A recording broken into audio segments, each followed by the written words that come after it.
Saudara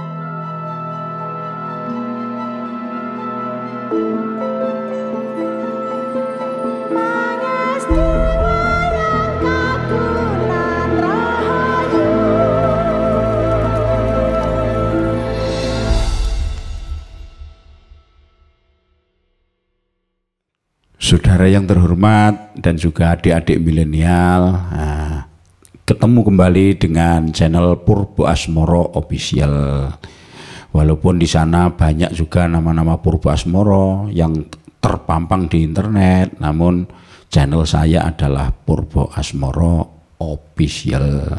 Terima kasih sekali karena atensi panjenengan semua.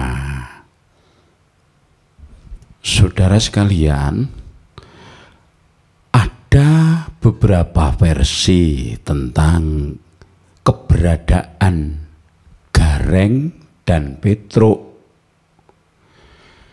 Kemarin Anda semua sudah melihat sajian saya, yaitu lakon Laire Bagong, Petruk dan Gareng. Akan tetapi untuk menambah pengetahuan saja bahwa sebenarnya menurut sumber yang lain begini, di Gunung Nilandusa ada seorang raksasa yang namanya Bau Sosro. Ia mempunyai istri yang namanya Nyai Luntrung. Mempunyai 2 orang anak yang sangat jelek parasnya, yaitu Kucir dan Kuncung. Kucir dan Kuncung. Ketika raksasa ini memperistri atau mempunyai istri muda yang sangat cantik, yaitu Retno Anggastini, ia dipengaruhi oleh istri mudanya itu, sehingga istri tua Nyai Luntrung bersama 2 anaknya ini dibuang, ditundung pergi dari Gunung Nilandusa. Ini hidup bersama istrinya yang muda. Akan tetapi setelah kehidupan Nyi Luntrung di tempat yang baru itu, dia sangat menderita. Tanpa sepengetahuan ibunya, si Kucir dan Kuncung kembali lagi ke Nilandusa. Akan tetapi sang raseksa ini sangat marah karena memang sudah berubah karakternya, terpengaruh oleh istri mudanya ini, sehingga oleh raseksa ini dibuang kembali jauh, yang lebih jauh lagi supaya tidak bisa kembali. Pada suatu saat ini ketemu dengan yang namanya Semar atau Bodronoyo. Raksasa ini ketemu Semar atau Bodronoyo. Yang ketika itu Semar Bodronoyo itu sedih karena tidak mempunyai teman. Raseksa Bau Sosro ini menyerahkan kedua anaknya Kucir dan Kuncung ini kepada Kiai Semar untuk menjadi temannya. Diterima dengan baik oleh Semar. Setelah ini kembali, 2 anak ini ditidurkan oleh Semar. Lalu Semar menyanyi dengan mantram-mantram dan segalanya. Anak ini tertidur. Setelah bangun tidur, Kucir dan Kuncung sudah lupa dengan asal mulanya, lupa dengan orang tuanya, sehingga mulai saat itu dia diwejang atau diberi segala pengetahuan oleh Semar. Lalu dia mengakui bahwa Semar adalah orang tuanya. Saat itu juga dia oleh Semar diberi nama Gareng dan Petruk.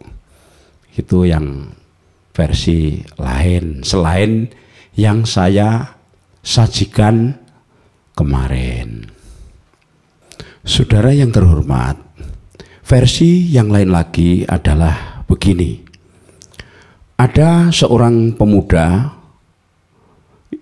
atau jejaka yang bernama Bambang Sukodadi. Ini Bambang Sukodadi.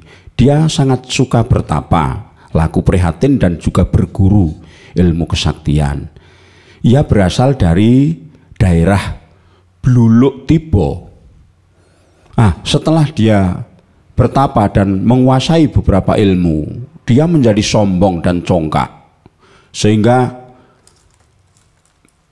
ketemu siapapun ia tantang.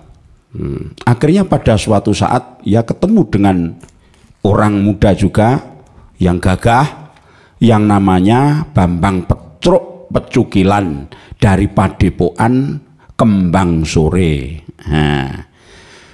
Karena ini bertengkar, adu kesaktian, perang dengan ini. Ketika perang sampai sangat lama sekali, nggak ada yang kalah, nggak ada yang menang, sama-sama sakti, sampai rusak badannya, menjadi begini. Sehingga rusak, lalu Semar datang secara tiba-tiba melerai yang berkelahi. Nih,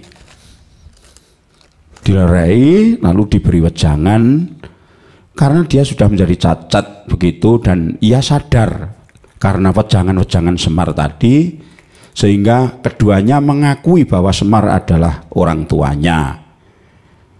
Diberi nama Nologareng dan Petro. Itu versi yang lain juga. Adapun Petro, sebenarnya ada versi lain selain itu, adalah seperti yang saya sajikan kemarin, yaitu dia adalah anak Gandarwo Rojo Swolo dari Madiantoro. Lalu Gareng versi yang seperti kemarin adalah dari Tonggak Kayu Garu yang berbau wangi dan garing, lalu disedo oleh Semar menjadi Gareng. Saudara yang terhormat, kalau Bagong itu memang sumber yang menyebutkan adalah ayang-ayang dari Semar atau bayangan dari Ismoyo atau Semar, seperti kemarin juga disajikan. Untuk Gareng itu mempunyai beberapa wondo, ialah wondonya Gareng, Wregul, Kancil, Gandrung, dan Gembor. Wondonya Gareng. Ingat bahwa wondo adalah secara gamblang, secara mudah adalah bentuk wayang itu sendiri yang hubungannya dengan karakter maupun situasi kondisi tertentu bagi tokoh tersebut.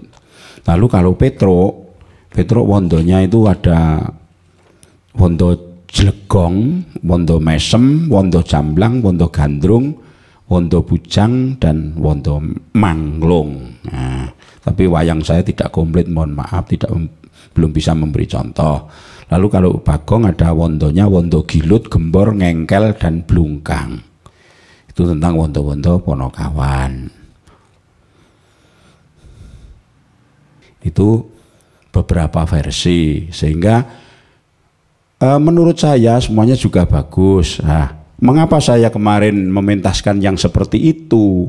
Itu juga ada sumbernya, walaupun hanya berupa cuilan-cuilan begitu, tetapi yang sulit itu menurut saya meramu, atau bagi seorang dalang namanya menyanggit, supaya bagi saya enak saya lakukan untuk mendalang. Jadi saya gabung-gabungkan antara sumber itu, antara Pustaka juga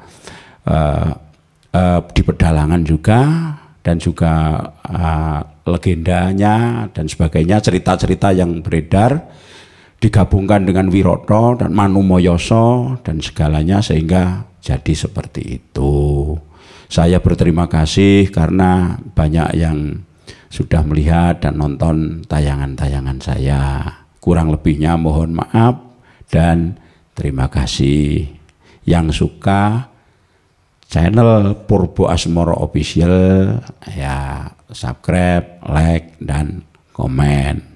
Matur nuwun.